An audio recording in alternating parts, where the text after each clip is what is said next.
And the reason I'm recommending 6 through 12 in the hybrid is that I think with college students coming around and gatherings, it's more likely that a college student is an older brother to somebody in the middle school and high school.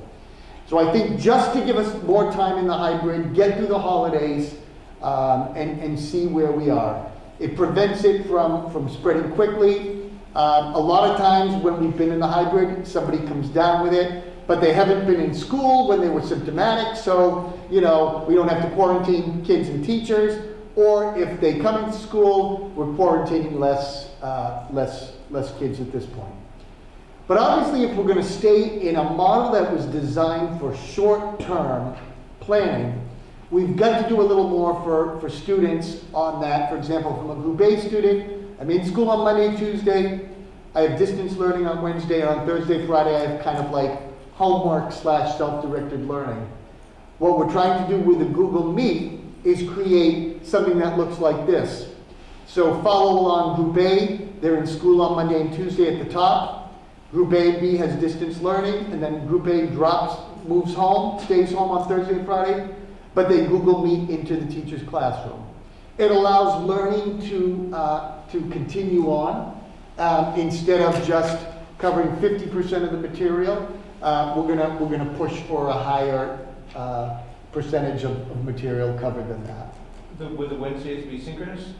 The Wednesdays would mainly be asynchronous. 4 days with the Google Meet, we're looking for more of an asynchronous day just on that Wednesday. So, this is where we hope to get. We have teachers that have already made the move there. Mary can tell you about numbers and what our pilot looks like. On December 14th, we're going to have, because we don't have a meeting in 2 weeks, it's in 3 weeks, the way the dates fall. We're going to give you some nice statistics about the number of teachers doing it. We'll give you some anecdotal information on what's working great, what's not working. Robert, we'll expect a full report from you as far as a few more teachers perhaps of yours, Google Meet. I'd love to hear from your perspective. I think I have a couple more starting like right after Thanksgiving. Right, so we have several teachers that are starting up on the 30th, on the 7th, on the 14th. And our goal is by January, around the second semester, to have all teachers there.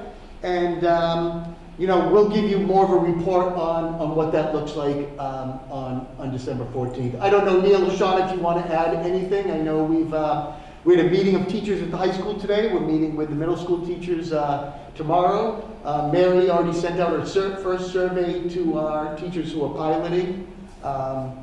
Please add anything from the union perspective, where I'm certainly grateful to the union, those teachers who are trying it out, and those teachers who are watching others and preparing to model as well. But please add anything.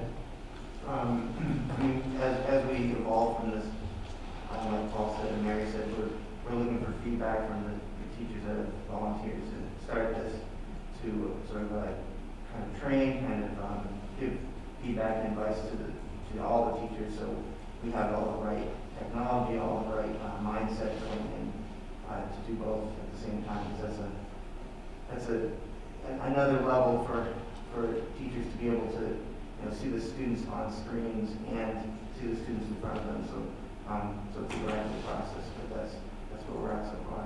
And another thing also, Paul and Mary were talking about, to make teachers, there's a lot of anxiety with some of the teachers, because this is totally a different way to look at teachers or to perform it.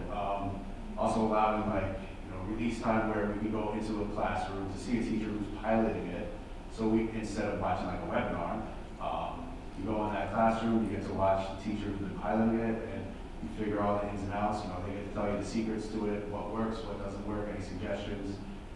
So that would be great, basically hands-on. So.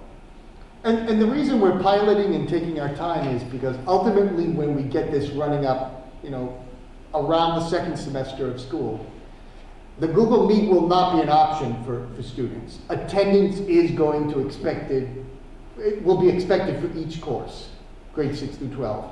Cameras on and participating. There was a little more leeway granted to towns and schools last year during the pandemic.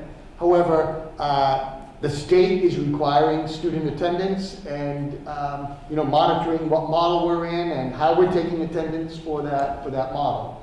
So we want to make sure that we do it effectively and we do it right, and that students understand the expectations. So this is a nice way, Robert said he's got it in one class and he's going to have it in two. As teachers learn, our students will learn the expectations. We anticipate, towards the end of January, the start of the second semester, obviously if we're still in hybrid, to have a very solid model here. I will tell you that this model also meets the needs of those students who are quarantining.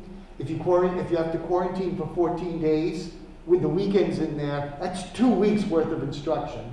And that's a long time for, Robert was one of those students who was quarantined, and, it was like, okay, get some homework and keep in touch.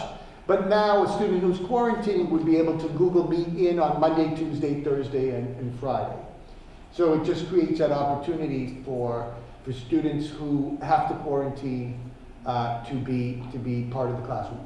It's not perfect. You really need to be there the 2 days a week, but at least it's better than just passing the homework home and say, good luck and we'll see you in 2 weeks. Now, during the course of the pilot, are you also working on any technical kinks that may be in the works? I mean, Yeah, the teachers can be teachers instead of being correct. So we are giving each teacher a separate Chromebook so that they can still use their laptop to connect to the whiteboard or the laptop for other things. And basically, like I have this going here with Nancy and Jack Mikowski and Eric Kissinger and Chris and Martha, we're conducting our meeting and they're watching us. So, it requires a little more interaction than for a teacher in a classroom, but in essence, the goal is for them to, be able to get the basis of the instruction for that day. Okay. And Paul, if I could add. Yes, go right ahead, Chris. Okay, no, first I want to thank Neil and Sean for those comments. That was good input. And I just want to add, kind of tag on what Jeff was saying. If during all this piloting, any of the teachers identify any technical issues, the sooner the better we know, and Rich knows, we can get those addressed. Yeah, now I will tell you that in November, early November, Rich and Sarah added a load of Wi-Fi hotspots throughout middle school, and I think middle school was the most efficient. But obviously, if we have a number of kids on their computers, we want to make sure that the connectivity is good. So I think we'll be prepared, but I think we're gonna learn a lot in the pilot over the next 8 weeks until it's full install. Anybody have questions? Yeah, how are the teachers raising questions and concerns? Like, where do they go? So Mary is doing a weekly survey, and we're certainly going to encourage them to reach out to their team leader or principals. Yeah. With any concerns, let us, I don't want them to wait till the Wednesday survey comes out to say, I'm having trouble logging in. The kids are used to using the Chromebooks and the Google Meet, so to have the filming done by a Chromebook seems wise. We're able to purchase a certain type of microphone that teachers can use so that the kids can hear them as the teacher moves around the room. I don't expect the teacher to carry the Chromebook if they're going to help a group in the corner. But you want to make sure that the kids hear what's going on in the classroom. Certain things will be missed. It's not a perfect system, but it's better than nothing on the 2 days. I don't think that finding a perfect system is necessarily the goal, given Correct. the world as it is. Well, two things. I'm just wondering if having the kids in class also on their Chromebooks as part of the meet, so that the teacher can have everybody, managing, even though they are in person and might be easier than like that disconnect between the students who are at home and the students who are in person. Right, and I did hear people suggest that as, have everybody log into the Google Meet. But also understand, we're doing something different than some schools. Some schools are asking the teacher to just sit at the desk and teach from there because they're using a stationary camera. With the Chromebook, it gives you a little more, like, I don't know how well they can see it, but we have the Chromebook pointed to the screen. If we wanted to move around and you wanted to see them, we could do that. A camera doesn't quite allow you to do that. So I'm not asking teachers to stay stationary. I still want the people in school to benefit from, having that teacher in class. And we're obviously being cautious as well. Sean? If I could just add to that, one of my sisters is a teacher at Bridgeport, and she's done that for some of the classes, and she said it's very odd because she has the students right in front of her that are just watching the screen instead of her. And when you have the kids in front of you, that's your time to shine, that's their time to interact with you. And she said it's very odd to just have kids in front of you staring at the screen when you're right in front of them doing your job. So, yeah, well, it's something to think wasn't, about. it was just a thought, but my other concern is, if you have we've been talking about the school end of things, but do we have families that have Wi-Fi issues in their homes? Because So we've delivered hotspots to any family that needs it. And we would certainly ensure, once we do this, principals reach out and say, if you do need Wi-Fi, let us know. But even last year, we were delivering Wi-Fi hotspots to family and paying for them. And our issue is not as great as, certain cities would be. well, I know, like, even just, there are dead zones in East Hampton that, Yeah, I think last spring we worked a lot with families on that issue, and then, so we have some of that information and continue, as we receive those requests to assist with the access. Yeah. As a parent, as a Board of Ed member, of course, I'm always concerned with, the education of every child. So I'm so heartened by this whole thing. I think it's just fantastic. And also, I wear a parent hat, and my daughter is fortunate enough in the middle school to have 2 teachers on her team piloting this, and the communication that we've received from these teachers has been just absolutely incredible. The initial communication I was so moved by it. The upbeat approach, the enthusiasm, we're in this together, we're modeling, I can't think of the exact words that they use, but like resilience and we're all gonna do this and we're gonna make the best. I've never seen anything like it. I was so impressed and just so, as a parent, I just feel so good about it. And I thank everyone, the teachers, the staff, the administrators, just everyone for this, because it's just so necessary, to make those connections and to keep the learning going and to touch, and be there, whether it's, in person or on a computer. It matters, and we see that and we appreciate that so much. So thank you. Thank you very much to everybody involved in this. It's really, really impressive. So thank you. I just want to quickly echo Nancy's sentiment. I know I'm a million miles away, but I have had the same experience with the 2 teachers that work with my children, and the positivity has really been inspirational. And again, thank you. It's really been great so far. I just have a quick question. Are we looking to do this with the elementary also, or?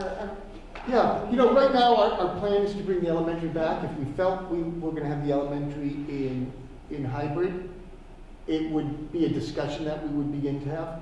The complexity with elementary is, they don't move from course to course like the high school and middle school. And I'm not sure we want, a first grader logging in at 8:30 and staying on till 3:30.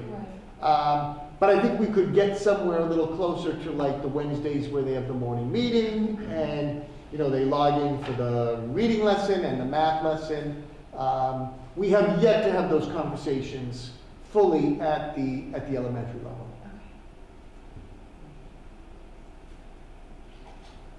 Yes? I just wanted to offer a couple of things from Yeah. working closely with the pilot participants so far. And also I think in a lot of, statewide, a lot of the focus has been on 612 because of the limitations of co-moving environment.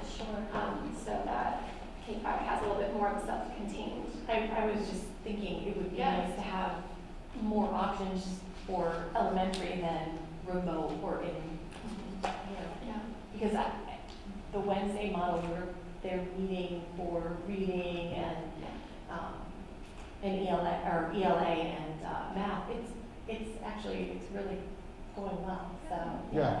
And, you know, we're kind of sensitive to the elementary classroom where on Thursdays and Fridays, you know, you have your 9 or 10 kids in. It's not quite the same as a middle school and high school class kind of sitting at their desk. You know, sometimes elementary kids don't quite always sit. You know, the activities are designed to, you know, when they're doing math and reading it, they're doing it in groups all over the room or they're moving around. So, you know, to keep that population occupied and the Google group occupied, we just haven't really begun those deep conversations yet. People know that it's on the horizon and there's discussion to be had. But I felt like our most pressing need was, you know, to really work with middle school and high school to make sure that works. So two related things. I mean, the technical bits you can certainly work out in the environment of working with the older kids, but it sounds like pedagogically you could target a scenario with the younger kids. And, I mean, correct me if I'm... Yeah, I think our K-5 team would echo those sentiments. I just want to start by thanking Neil and Sean. I think it's been a real partnership in thinking about how to structure the pilot. And we had we will survey people if they want to give us that feedback each week. And our initial survey was very positive about the impact in terms of has it been a positive experience. And, you know, everyone was either agree or strongly agree for the students, and was it a positive experience for the teacher, and was either strongly agree or agree. They felt that their challenges were workable, so they identified that there were problems, but they felt like they were problems that could be addressed and resolved, that they were, you know, insurmountable. And they gave us feedback on what do you wish you had before you started, what did you wish you know that you now know, and they identified specific trainings or experiences that were helpful, the visits to other classrooms. Some of them identified that the resources we've invested in to be more flexible across settings were very helpful.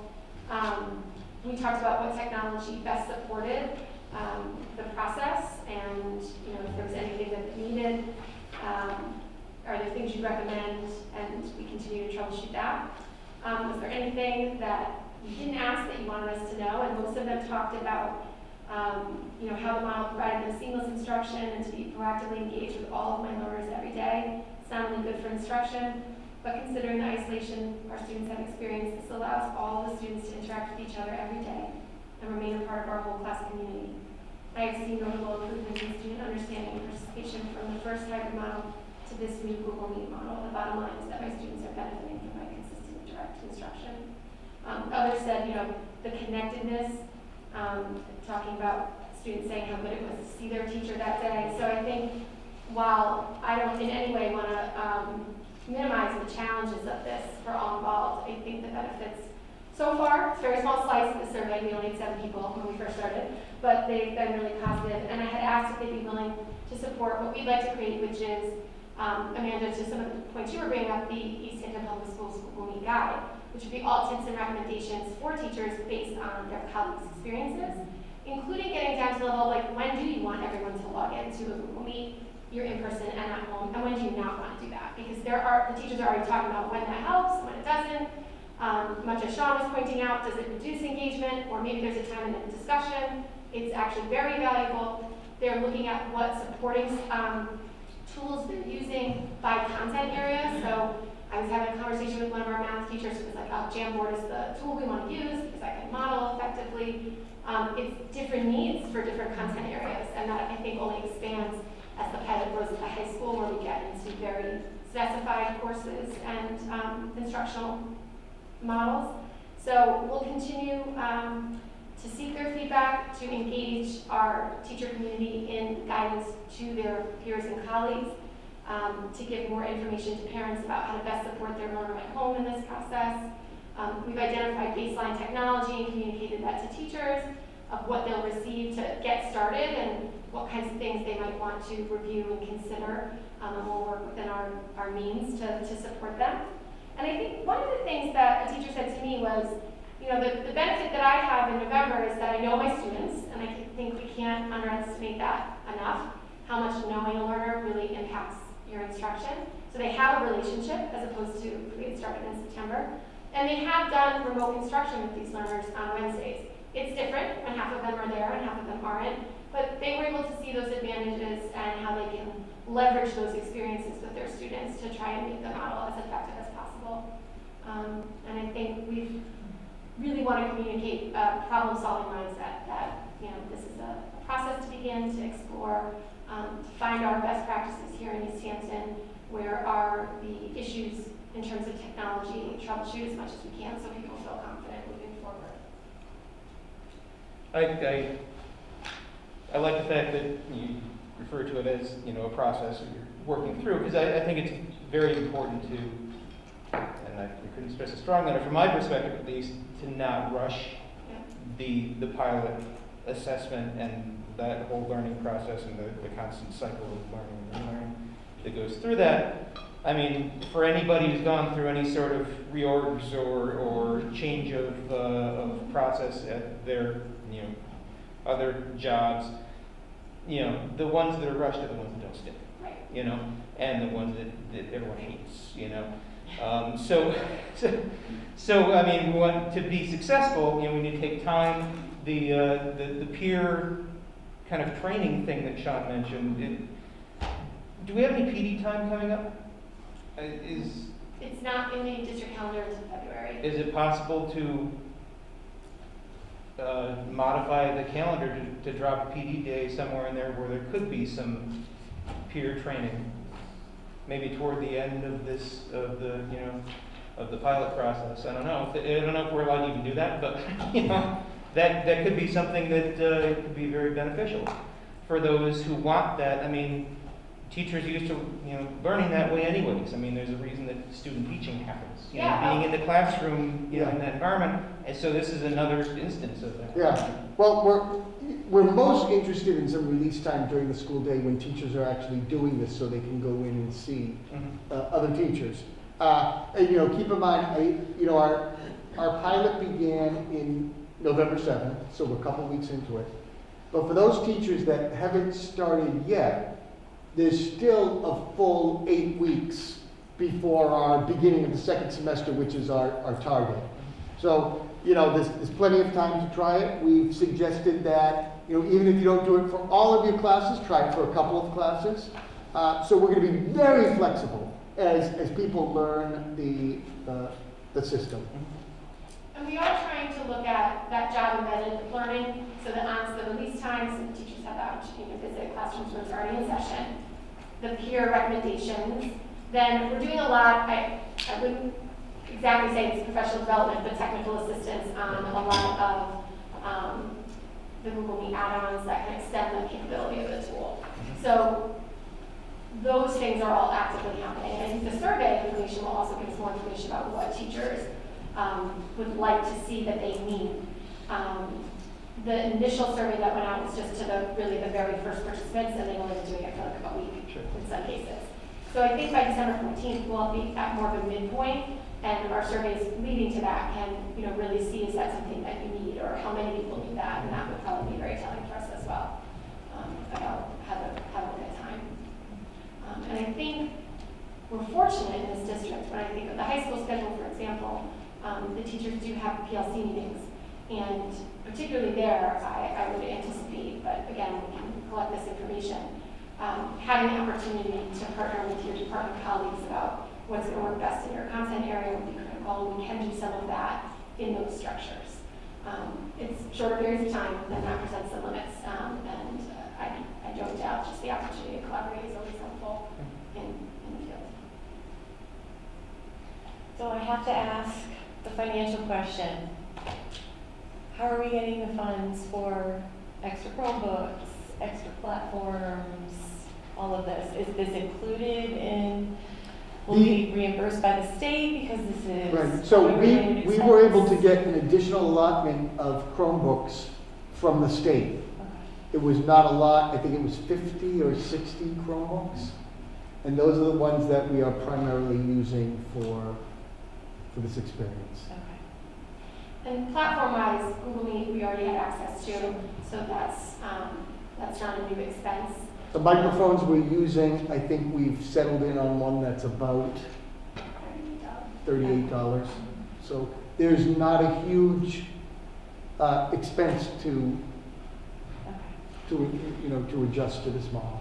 And I think we were able to invest upfront as part of our COVID planning in some instructional materials, again, depending on grade level and subject area, that were designed to be more fluid across lanes, like if we were fully remote or hybrid. So I know a few of the teachers have identified that's been really helpful, to have access to those instructional resources, which are not an expense as a result of this pilot, but were built into our planning. Yeah. Okay. So, just keep in mind, we're in preliminary stages of the pilot. We're in preliminary discussions with teachers. Like I said, the teachers have been aware of this to one degree or another. Mary and I met with high school teachers today. We're meeting with middle school teachers tomorrow. We're looking for a start date and a willingness to pilot. So we'll have much more information for you on December 14th. So this is just like a little, tidbit of information. Because it's relevant to what we're going to do with the high school. For me to say we're going to be in hybrid, if it is long-term into January, then, I wanted to let you know that we need to find a hybrid plan with a little more educational oomph to it. So that was the purpose of bringing it up tonight. But I think we'll have more details for you on the 14th. So just as, and we can stay on this conversation as long as you want, I think, based on initial concerns with policy 6114.81, the temporary authority granted to the superintendent, and based on superintendent's recommendations moving forward, I just want people to feel like you have the opportunity to voice either concerns for the policy or concerns for these particular actions based on our own metrics, state metrics, policy, anything else. I have some concerns about the elementary going back in full right after Thanksgiving when we don't really know what that impact is going to be on the school and our community. Because right now, yes, we're seeing a lot of outside family gatherings and other issues with community spread, but this is happening within homes of our students. And so I just want to make sure that we're taking a really good look at that when it comes time to send them back. Sure, so we do have that whole week before we come back. So if there's exposure during Thanksgiving, we're going to see it, 7 to 10 days later, which puts us right at the, Right around that time. Yeah. So, Is that what the time is? What do the dates look like on it? Is it really like 10 days afterwards that? it's Yep, pretty it close. is. Yeah. It's like 11 days Yeah. maybe Great. to the day. I have just a couple other quick COVID-related questions. I've been listening to the governor and the education commissioners on their interviews lately. And the two things that they seem to be really pushing that we haven't really talked a lot about are on-site testing for schools and this whole new letting teaching students come into the schools to help cover some of the staffing shortages. I was just wondering what your thoughts and everyone's thoughts are about those two issues. Let's start with the second one first. Okay. Karen's going to give you a proposal that we increase the pay for subs. I think when he talked about college students, they were more as subs slash paid intern type of things. Yeah. So we will get to that. We're gonna have a proposal to increase the rate of subs. Right now, there is no state-supported plan for testing of students in the school setting. There are a couple of districts that with grants, Middletown is one that's able to provide testing to students, but it's not required of students and staff. If that opportunity became available where our nurse's office could do on-site testing, I would really like that. My concern is I don't want people who are sick saying, well, I'll just get tested at school and coming into school. So there's got to be a way to do it somewhere that doesn't expose people, but I don't think we are in line as a small community for that as of yet. So I'm not trying to skirt the question. I just know that we are not necessarily in line for we don't have a health-based clinic that's, No, families have a separate entrance or something like that. The last couple interviews I've heard, this is like, what's gonna save us? Kind of Sure. Is how they're, Sure. at least at the state level, presenting it, and I was curious how it applies to such a small town like us. Yeah. We are certainly not opposed to it, but nobody's calling us and saying, we'll provide the funding so you can do testing of students and teachers right on site. I think the success of that in that scenario is testing everybody regularly. So it's not just the people who Correct. are ill. Right. It's everyone walks in the building. Yeah.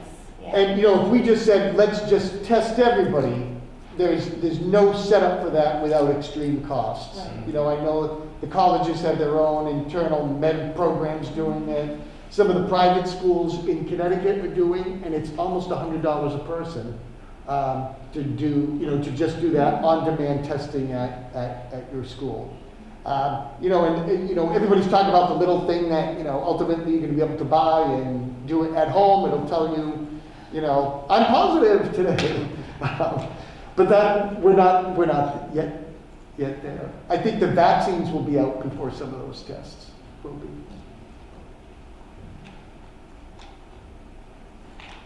I didn't have any issue. I don't have any issues with the plan. On the 7th,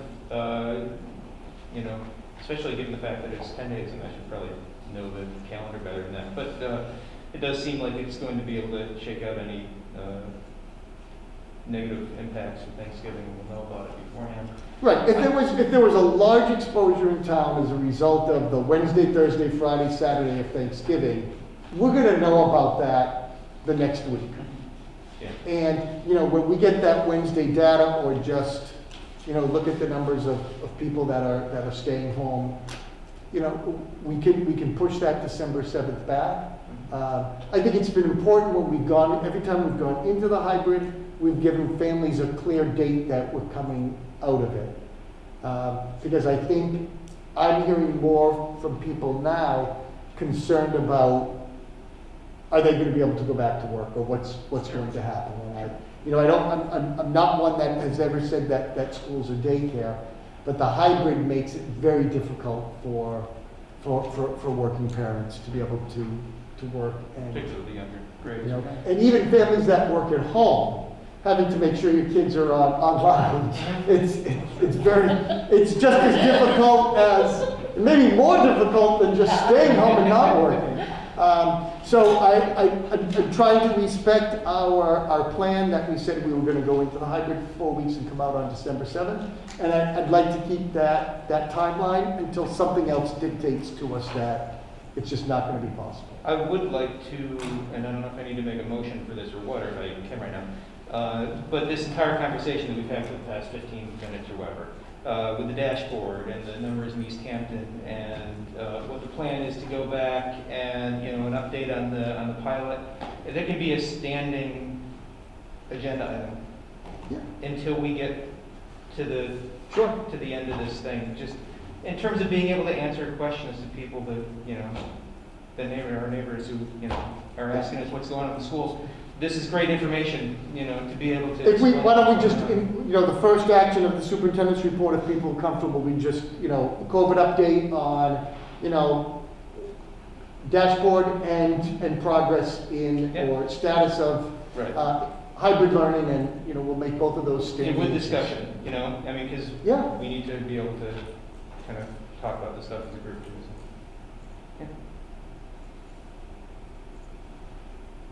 Amanda?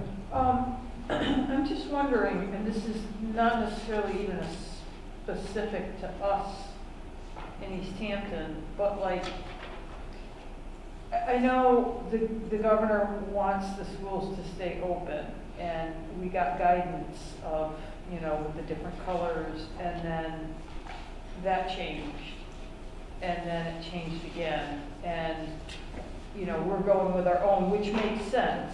But I'm just wondering, is there any, like, under what circumstances would we perhaps have to go remote? Sure. I So, realize nobody wants you know, if say we had 3 or 4 kids coming to the high school, and we find out they're positive, and we say, oh my goodness, these 3 or 4 kids, you know, 7 classes each, now we've got to quarantine, you know, 30 kids for each one, you know, now we're at, you know, 200 kids quarantined, and the teachers that feel like they're concerned, you know, it reaches the point where we just need to shut down the building, we cannot operate. And that's what you're seeing, especially in high schools that close for a week or 2 weeks. But it's based on cases, and the governor will support any school that does that. I think the governor saying stay open, stay open, stay open there was a movement about 2 or 3 weeks ago to say, hey, look, we should just close down between the Monday before Thanksgiving and open up right after Christmas. And there were a lot of districts started talking about that, and the governor was saying, don't close for what might happen. Base your actions on what is happening. So the State Department is, in order for you to close for that long of a period of time, you've got to give some reason why you cannot stay open. Now, you know, I know Bridgeport and Hampton and a few other large cities with much more complex issues than us have chosen to do that. But at this point, our numbers just don't indicate. If we have a Thanksgiving like people are predicting, you know, our next board meeting could be a Zoom meeting, in fact. But I think just to say, hey, you know, we're closed now to Christmas, but, you know, we're not going to keep the school open if we can't safely staff it, first of all. And it doesn't mean that the whole district shuts down. It could just be the high school. You know, we had some challenges with the, Eric's listening, I know, Kissinger. Last Monday, we were concerned with a number of teachers that were not feeling well and got tested or felt they had been exposed. And, you know, we were concerned about staffing the building on that day. Through Eric and Christina's magic and them covering a few classes, we were able to keep the buildings open. But that is you know, that's one of our concerns as well. It doesn't take much to shut down a building. But, you know, like I said, you know, those are the likely cases for closing. Unless, you know, there's a big tick up and, you know, Russ Melman says, I am going to recommend that we close down the Chatham Health District. There was some talk about other health districts saying, you know, if this happens, we're going to close down the whole schools for 2-3 weeks. But I think it's going to take something like that rather than just a preemptive shutdown is something that nobody really wants to see. That wasn't my question. Yeah, okay. I think it was just easier, it was clearer, like the parents, you could look at it and say, oh geez, we're creeping up to this number, I should start to make plans. I think that's kind of... Right, and we were relying on, you know, okay, the state, the DPH said, okay, we're going to use yellow, orange, and red, and now that everybody's red, it's like, well, maybe we need red, redder, and very red.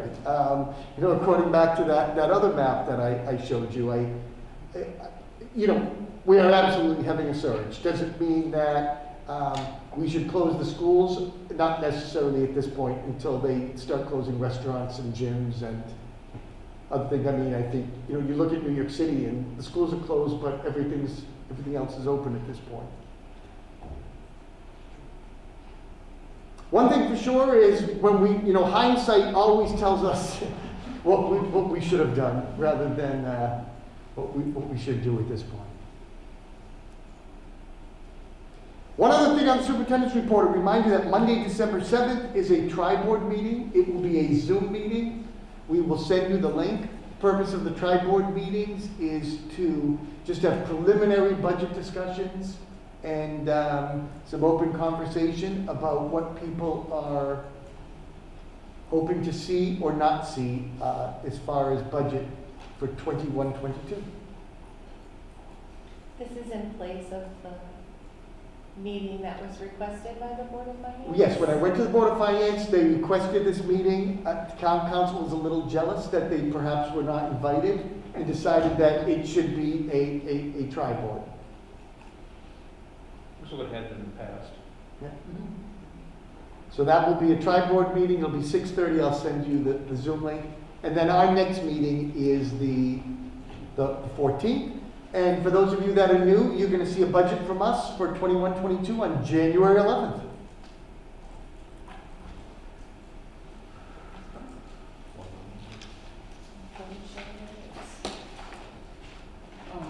And we're going to talk budget now, right? Yes, we are.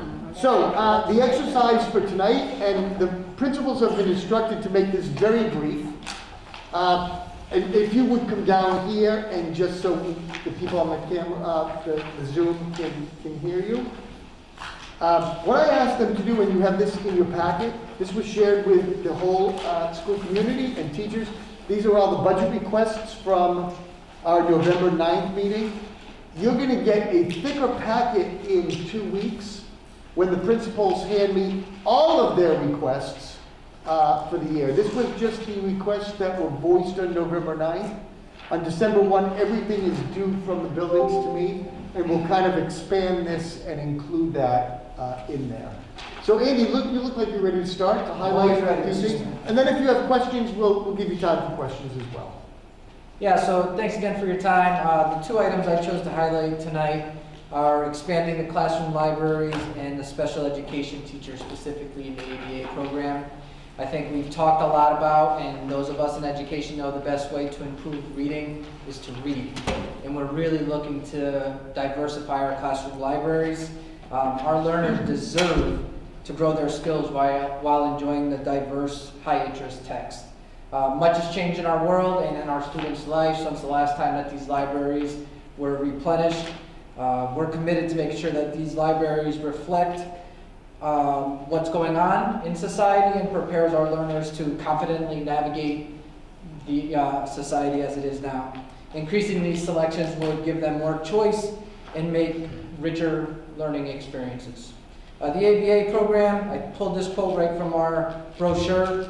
If they can't learn the way we teach them the way they learn. We're committed to teaching all our learners in East Hampton in their home schools. We're very proud of our specialized programs and how they've grown over the years.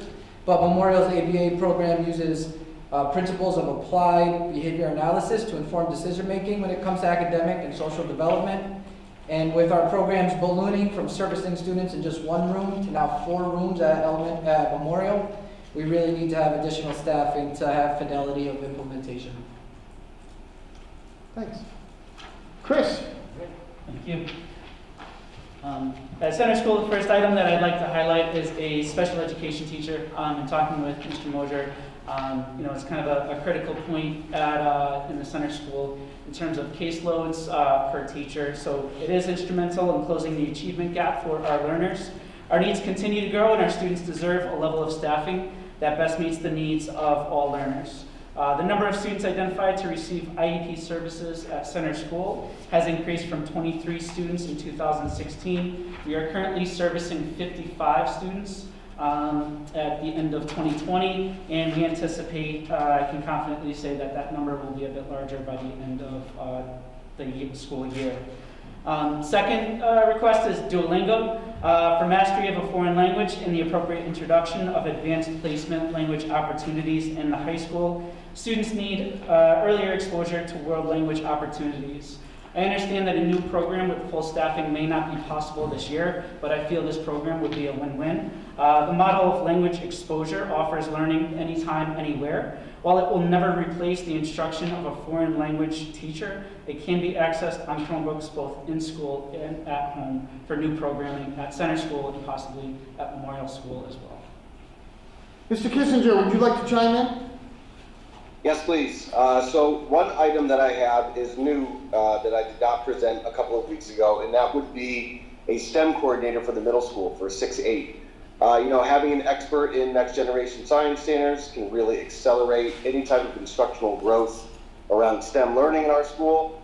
They can certainly bring design, and programmatic change with course design and curriculum. They can bridge content areas with interdisciplinary units of instruction.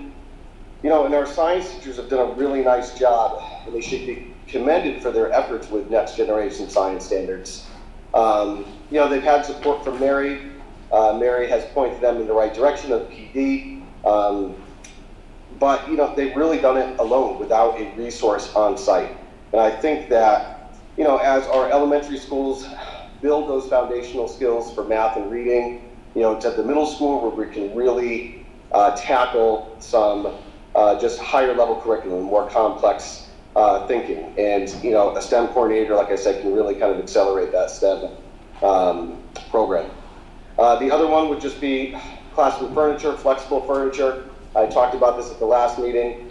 I think we put in a number of $25,000 for that. I think, going and looking at some of the resources out there where we can order from, I think that would unfortunately only cover about 4 classrooms, but that is certainly a start, and is needed for the students at the school right now, especially as we just kind of pivot with all of our instructional practices.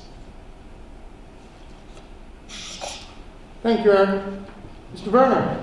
So continuing on with our theme of science, technology, and engineering, my proposal and what I'm asking for is to increase offerings in both our science and our math department. We want to add an advanced placement chemistry and an advanced placement environmental science course for next year. These are 2 high-level offerings, and if you remember last year when we talked about my goals for East Hampton High School, it was for all students to have opportunities to take higher-level courses, especially in the science and math areas. So these are 2 classes that would again allow students to take college-level courses in high school, tying into that stated goal. And additionally, it would allow for the enhancement of our financial algebra course to offer more sections of that. As we're seeing, that's a clear need for students to have more skills in the financial world as they move forward from high school. So that would, those 3 courses would clearly enhance what we're doing in our science and math departments and prepare our students. Many of them go on to major in business in college, so it would allow them more opportunities to have experiences there. And then my second request, again, continuing with the science technology area, is to continue to enhance our robotics and technology education courses. With Ms. Richards, she's done a phenomenal job so far. But we want to keep feeding into the program that we're working with RAM to have our students attend. So we want to enhance our offerings there as well.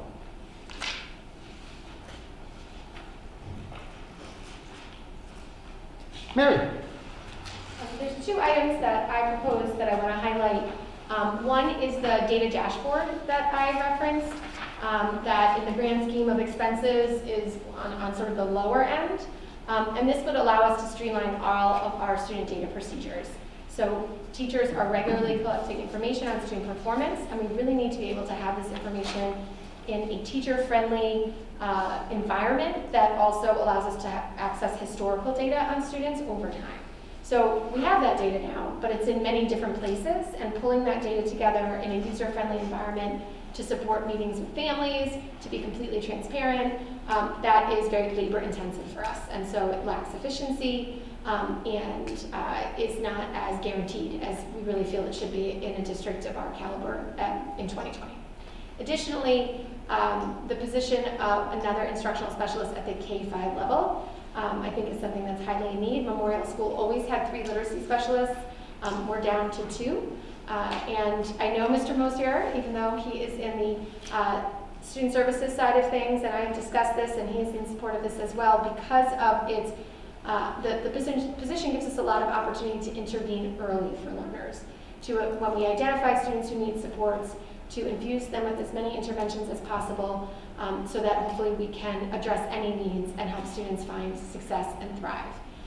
Right now we're tasked to do that to the degree that we would like to, particularly across math and literacy with consistency. More and more districts are using instructional specialists who can do both areas of math and literacy, and we'd really like to explore that model. Right now we have one specialist who oversees math and science at Memorial and Center School. So she's really running in a lot of directions, providing direct intervention to students, overseeing curriculum and instruction for those two content areas, doing data analysis of student performance, and representing the work that we're doing in our intervention program for math at student meetings, which is a very involved process and one that requires a lot of attention. So we truly feel we are understaffed in that area to meet the needs of our students and families. So at this point, and if you want to ask questions, you may. At this point, what will happen is, these were the requests, except for one made by Mr. Kissinger, that all were presented on November 9th. On November 13th, all of the requests from the buildings were due to the principals. They're in the process of prioritizing them, and they're due to me on December 1. So on December 14th, we'll give you this packet, and there will be more that have come in since then. So you'll have, some of the unique requests. For new board members, as much as we would like to add all of this, we're lucky if we can add one or two or some of the less expensive things as time goes on. So this is a wish list and not a reflection of what we expect to get. But I think it's important each year for us to hear those things that really start to make our district move forward. And you'll notice with a lot of these, they're not cutting edge. Some of them could be described as basic needs or just basic curricular enhancements to things that we already have. We're not proposing vastly new programming or vastly different things than we already have in place. Any questions for any of the principals? Go ahead. What is the recommended caseload for a special ed teacher? And does it vary from elementary to high school? I would say that it's unique year to year based on the caseload. I wouldn't say a number per se, attached to a special education case manager. But our students are becoming more and more complex, and we want to make sure that we, adequately support them. And typically, with some of our students moving through at the elementary level and on into the upper elementary with 4th and 5th grade, we're kind of layering in those services as they go as well. So we feel that we're kind of getting by with the system that we have, obviously, and we always say all of our regular education teachers are also special education teachers. They're all of our students. But in terms of just the legalities around what is the best program for all of our individual learners, we want to ensure that we can provide them with the absolute best mode of instruction. Amy, I would say there's not a recommended number. There's averages and what's typical. And that still ranges district to district. And it's hard to say every case manager should have this number because of the IEP driving the intensity of the services, and therefore it's not always everyone needs to have 10 or something like that, or 20, but that wouldn't necessarily reflect an appropriate allocation of responsibility. So, are we at the point with these positions that if we don't get them, that we'll have to pull from another position, like cut down other services because we're legally, from my understanding, we're legally bound to provide these services? So are we approaching that point at Center? I would have to ask Rod to give us a better sense of that. I will be candid with you. Last year we were able to add a couple of classroom teachers at Center and a classroom teacher at the high school. And middle school world language. So we added 4 teachers in last year. What I'm asking Karen to do as the first initial step of the budget is, let me know how much it costs just to move everything over into next year. And I'm going to give you that figure. And then we're going to look and say, okay, can we afford to add 1 or 2 teachers to this? Or do we look at some of those classroom teachers that we added and say, well, it would be nice to have this classroom teacher, maybe we need to have a special education teacher instead. Because I think teachers would tell you, they need the support. A few more kids in their class, but with an extra special ed teacher may be the way to go. But until until we have that sense of exactly what you're asking, I just want to hold off on that conversation for now. But I think that's the type of conversation that we're going to end up having. Paul, if I can just add to that, I think Rod is prepared to discuss those issues and, how to maintain compliance. That's really what That's our the ultimate, that's what the district has a responsibility to do.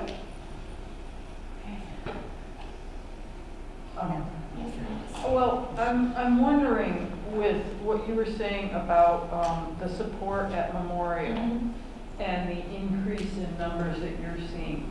Is there a correlation with the students not getting necessarily the support and early intervention and then being identified by the time they get to 4th grade? I don't think we could say that there's definitely a correlation. And it's not that students aren't getting those supports. It's just the specialists can do 2 important things. And what we do know is the more we intervene early, we should see an impact on need, and we seem to be seeing increased needs. But they not only can support small group instruction through the tiers of intervention, but they can also support tier 1 instruction with classroom teachers. So if there's not time in their schedule to go push into classrooms and support teachers, we're not growing that practice. And right now, a lot of their time, well, this year is sort of different because they're supporting a lot of remote learning, but a lot of their time is dedicated to direct service to students, and they're not really able to grow practices in the classroom as much as we would have intended for their positions. So I think Memorial's a pretty big school, so from a staffing perspective, making sure that we have coaches available to support all teachers and all learners with only 2 students in a school of that size, 2 specialists in a school of that size, there's limits just in how many places they can be at any given time.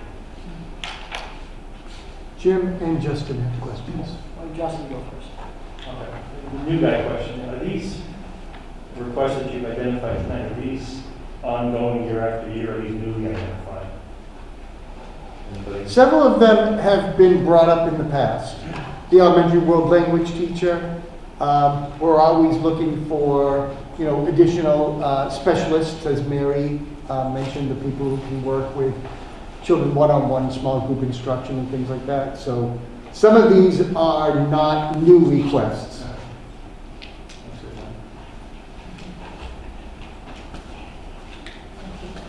Jim. On the question about choosing books for the library, is there a process that you go through to pick books? And if there is a process, are you able to let us know what those books are? Definitely. So before any ordering, we would vet all of them.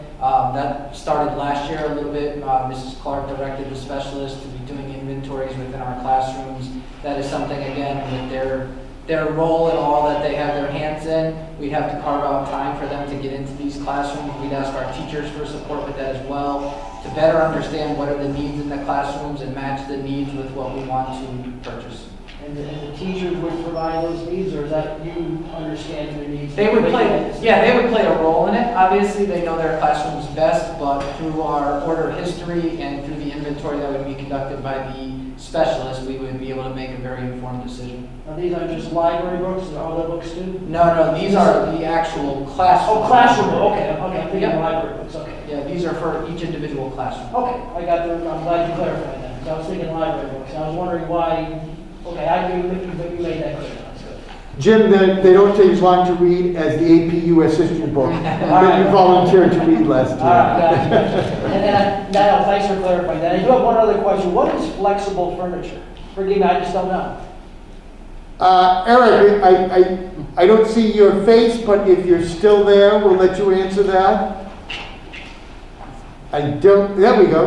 Oh, no, we just lost him. Okay, he ran away when you were asked. It's reconfigurable furniture. So they can. So instead of Modular, can you say the word modular, that makes sense to me. Modular is, yeah, I mean, I modular might is be more dating restrictive, myself, but but yeah. I look at, is it modular, same thing? Instead of the big old clunky desks. Eric, look. Yeah, so if you want to put kids in groups of 4, the desks might have these wheels on them, they roll over, slide them in, they connect to a group, and then you put them back where they were afterwards. Same thing with chairs, like that, furniture of that nature. Okay, all right. Jim, I think the middle school still had the desks where their chair was attached to the desk. Did we sit on that or something like that? I can't remember. Yeah, yes, I think so. Your initials are still carved in there. And your bubble gum's still underneath. And when the teachers tried to put them together, kids would have to climb over that. It's just not, Yeah. it doesn't allow any, the furniture and the classroom layout should reflect the intent of the lesson. Are we collaborating? Are we working independently? Are we having a conversation where we're turning and looking at each other? That's the vision of flexible classroom furniture, is to give the layout to have a connection to the teaching point. I'm used to sitting in the tubular chairs with the particle board seats, and that's what I'm not thinking that's what flexible furniture is. That's what my rear I was used to sitting in about my days in school. All right, thanks. I will do a Google search just to see what visions. We will arrange for you to see some of the high school flexible furniture, some of the middle school flexible furniture versus, some of the other classrooms. Okay. Very good. Are we thinking about putting any of those items in capital, like the furniture, and have we broken those items out from here yet? Yeah, it's possible that some of that could be put in capital. I know they've had the first capital meeting. Capital tends to be more of, larger items and HVAC systems and things like that. You see, we're trying to pull some of the Chromebooks out of capital, which requires a 1-year bump up of our budget, and that's Nancy Pola, who's listening, probably could give us an update after the next capital meeting, unless you're prepared to give a quick update at this point, Nancy. So there really wasn't, it was a very brief, or not, it wasn't brief, it was actually quite long. An overview, Rich talked about some of the things that he was looking for. Don Harwood went through some of the bigger building items, and then it was, a review from the police chief. There really wasn't anything specific at this point. There's no plan. It was really just sort of an overview of the requests at this point.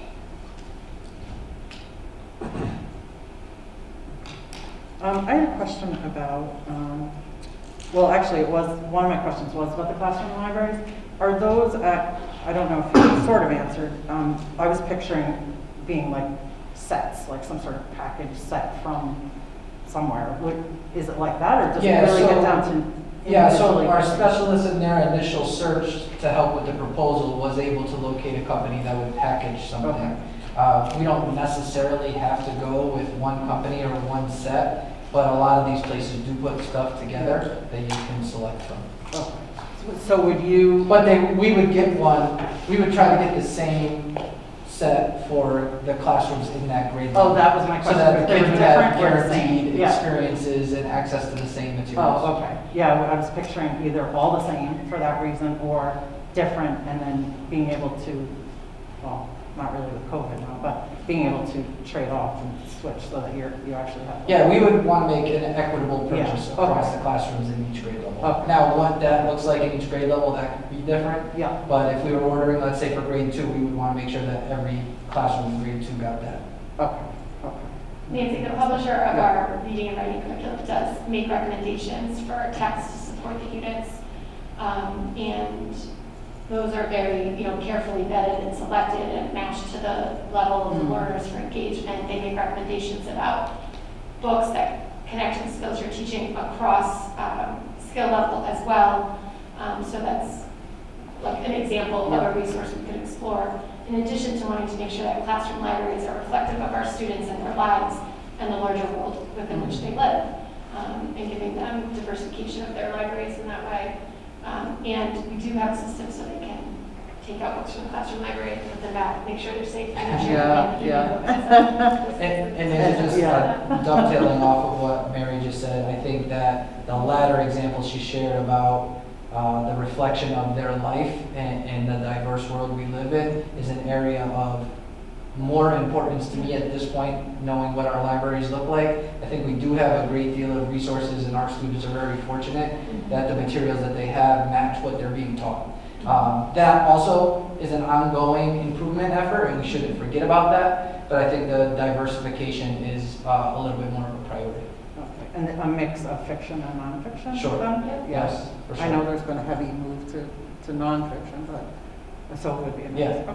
Okay, thank you. Just wondering. And then I wanted to ask about the Duolingo programming. It looks like a great value as far as the cost goes, but who oversees that for the kids? How does that look if you have that? Yeah, so I mean, obviously, you know, it's initial in the thought process of how we would implement that within our school day. There'd be two goals. Number one, that all students have access to it. So it could be set on almost within the specials rotation, that all students would have time on that program. Another thing that we could do is within adding time onto, let's say, we have a flex block. So there are students that have their intervention services. If all students come back, on the tail end of that, there is a time set. You know, if it was a once a week exposure or whatever we saw was the best use of the program, to make sure that that was guaranteed time within our schedule for all of our students. So because of the nature of it, I feel that it'd be kind of open to any staff member to oversee that, because they are not doing the actual kind of teaching of that content. It's more the management of that particular program. So that's kind of why I selected that for its ease of use and easy access. Basically, it's kind of a prepackaged program that we could hit the ground running with.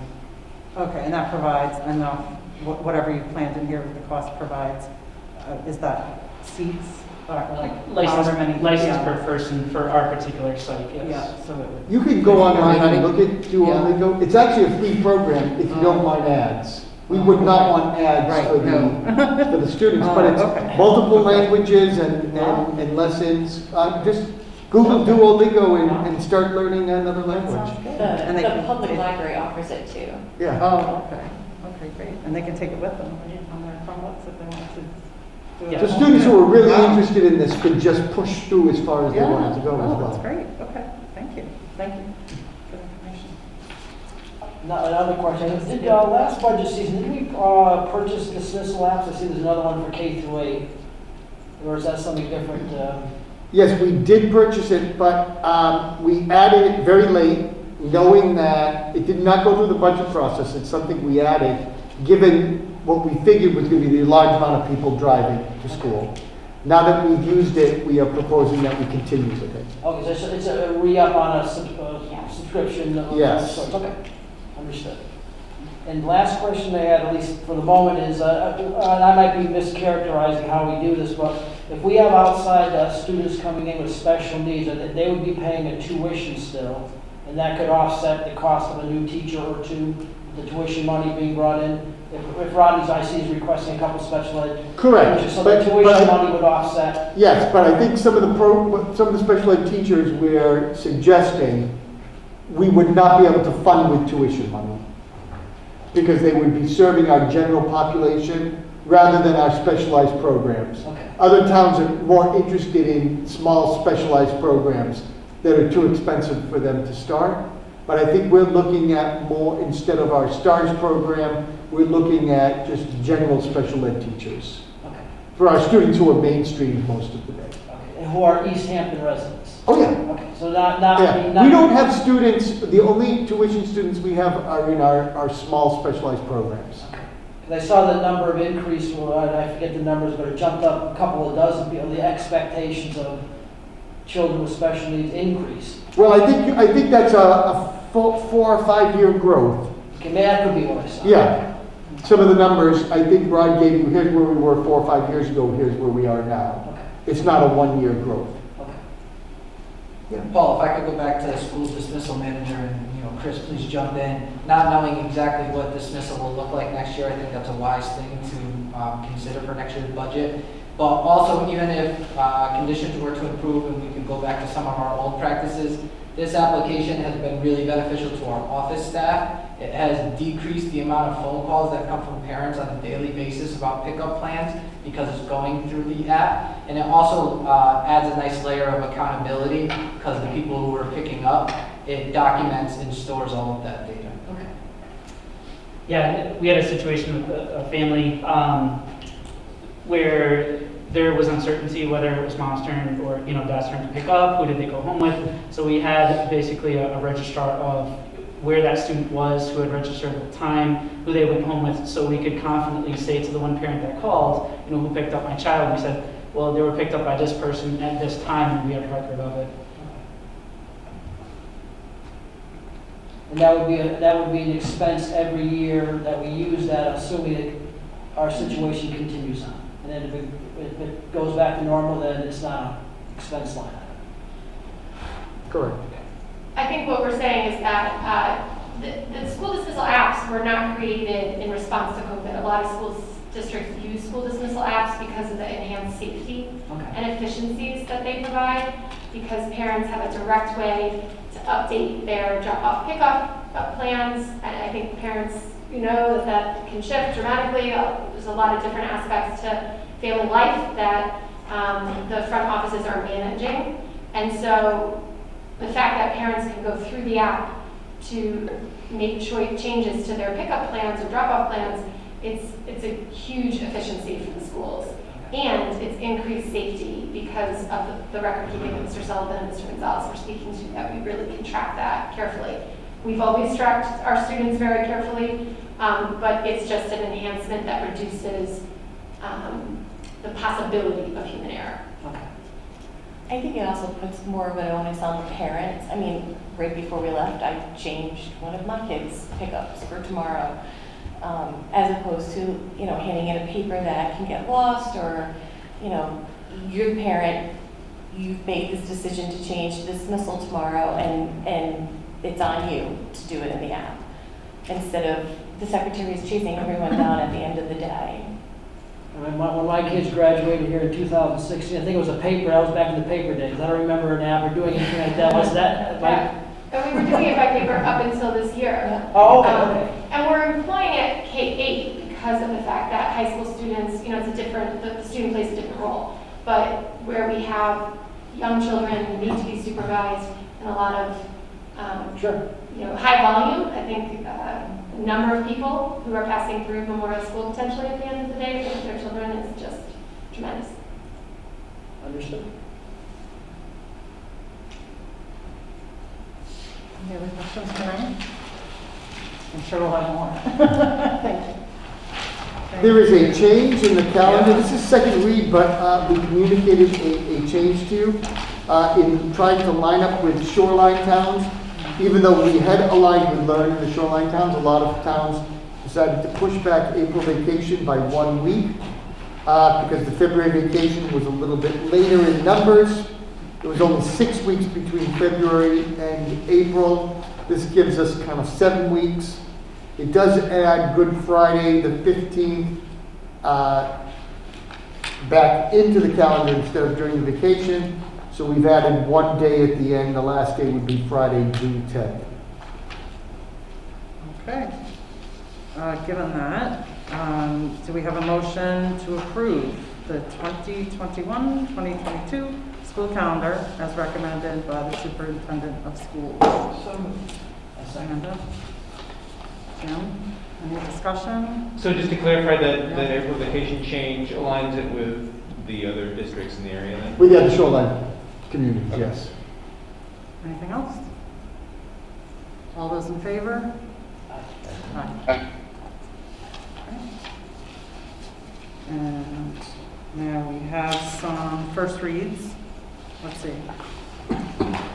We do. First read of policy, yes. So first read policy 0210. Mission, goals, and objectives for student accomplishment.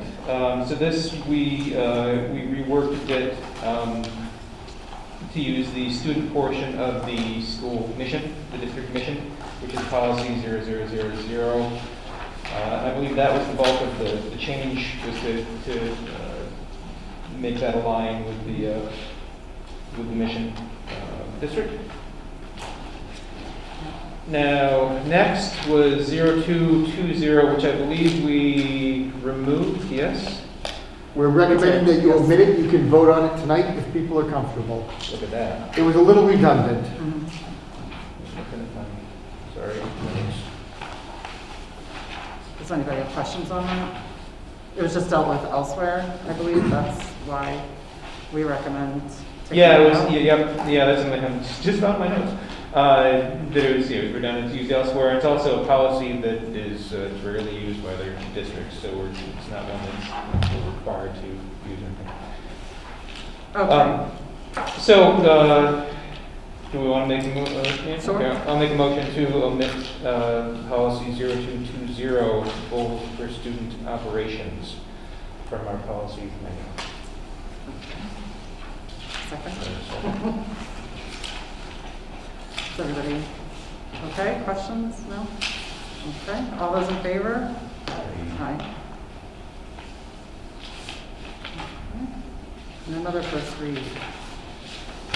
Yes, 300. So policy 0300, policy 300. This was just trimming of some language. There was not a tremendous amount of change to this. Remove one sentence, a couple of the words. And it was, I don't think it was based on any, no, this was not something that the legislature required us to change. It was just going through this series of policies of trimming language. Yeah, it looks like we, you can see from the highlighted parts, we just tied in the recent policies that we revised, the mission and vision, the philosophy, the goals and objectives, just to make sure that everything's consistent across policies. So that's a first read. Any questions? Okay. And we have, and Karen will be talking about this, Paul, yes, the proposal for increase for substitute teacher pay. Yes, Karen, it's all you. This year, we started out, we started teaching the prior daily rate of $85 a day to $92 a day, but adjoining communities throughout this year have continued to increase their daily sub rates to the point now where East Haddam is at $125 a day, Grand, Middle, and High, Marlboro Elementary are at $100 a day, Glastonbury is at $97.50. The majority of substitutes utilize the same, or districts are utilizing the same sub-finding system, so that substitutes, it's a very competitive market. They can look at what surrounding towns are offering for jobs that they have tomorrow in a very short time, so that they can compare the possibilities. So to increase, we would recommend going from the 92 to 105.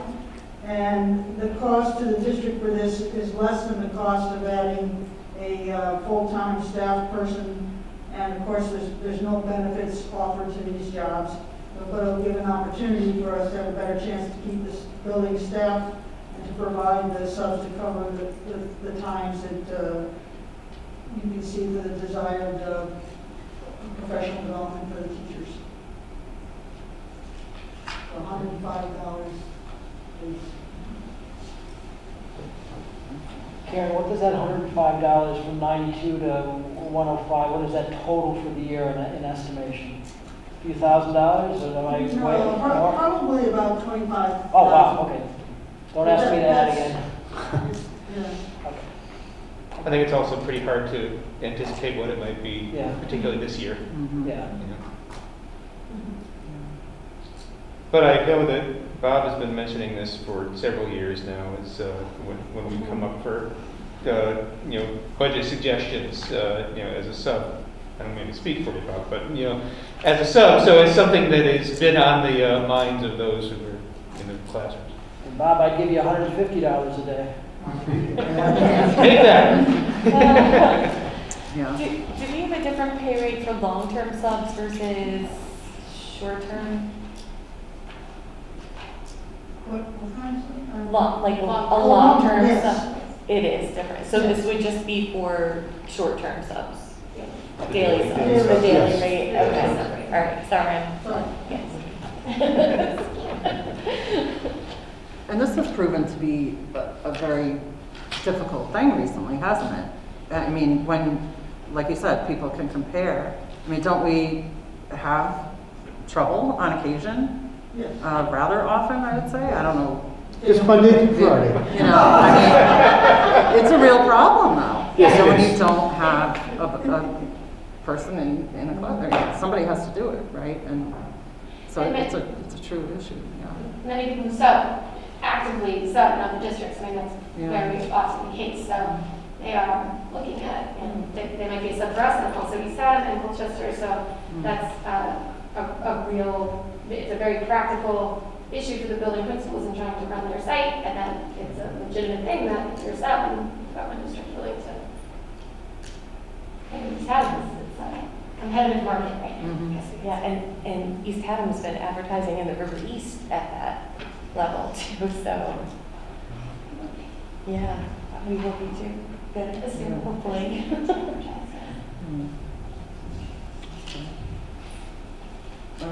Is this something that we're making motion on and deciding tonight? We would appreciate it. I Yes. think we need to get going on it. Okay. It is listed under somewhat new business. Yeah. So I'll, I mean, New old did we need a business. motion? A motion to Yep. approve the increase in substitute pay from 92 to 105 per day? So. Couple of hands up. Did you have, was that a question or just a? No, that was a second. Okay, oh, it was a second from Chris. So I guess if we're in discussion, the remaining question is, I mean, how do we have the budget to sustain that delta for the year? I think given where we are, we've got to make the funds for it. Now, keep in mind, if we're in remote, you know, our sub costs go down to zero. But I think, you know, if we can't staff because we don't have subs, then it's an issue for everybody. So I think it's an investment worth making at this point. Could subs serve a role to help a teacher teaching in remote? Or is that not how the sub system would work? No, if we do not have, if we are in remote learning, we would not require subs. But can maybe let me reword my question. Could a sub be helpful to a teacher teaching in remote? Not likely. Our paraeducators would do that. Do you mean like co-teaching sort of? Yeah, or yeah. Like being on a Zoom with, Yeah. okay. That's what our paraeducators would be expected to do in remote. Any other questions or discussion? Anyone on Zoom? Nancy? Okay. All those in favor? Aye. You're not allowed to vote. You're waving? Oh, he's waving to them. Yeah, they all said yes. They were raising their hands, and it was like, okay, we saw you. Okay. So I'm modeling good Google Meet practices, keeping people involved in the conversation. Is there any particular future business that we did not bring up? I forgot to ask a question earlier. Have we gotten the DATCO situation resolved? Are the bus drivers getting paid on Wednesdays? Have we had Karen and I found out that the bus drivers are not currently being paid on Wednesdays. We are still working to resolve the issue. Our offer of paying 80% for non-use days that we had an agreement with them last year.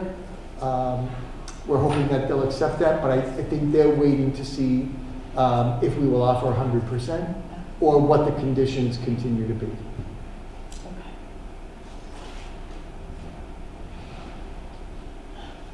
anything else? Karen, any updates on that you want to share? No, I think they're waiting to see if there can't be some edicts from the governor that might be different than last year, but we're holding to the same agreement that we offered last year. Okay. The next item, I don't think we have any personnel actions. Nope. And audience of citizens. Yes. And Paul, you basically just straighten something out for me, and that with the new system you're talking about with the hybrid learning with the cameras, how are the subs going to be dealing with that when we're subbing for a regular class? I know on the Wednesdays when it's a remote, it used to be a different situation. Like you said, you can have a pair do it. Right. Well, let's say if you're subbing for a regular history class. Right. So one of the things that we're working with teachers on is if they're home quarantining and they're feeling fine, or they've got to take time off because someone in their house is ill, what that allows us to do is put a substitute in the room, but the students who are there and the students at home could Google Meet in and treat it like a distance learning Wednesday. So our hope is that subs would, still provide the supervision, but, the teacher would be able to Google Meet in. If the teacher is ill, then they would still send sub plans, but it would not necessarily be able to offer a Google Meet. Okay. Anything else? The calendar of events, we talked about the tri-board meeting, it's a Zoom meeting on the 7th, 6:30. You'll get the link to that? Link, our next regular meeting is December 14th. Yes. And if we have a motion to adjourn? So moved. All in favor? Okay. Good night, everybody. Thank you.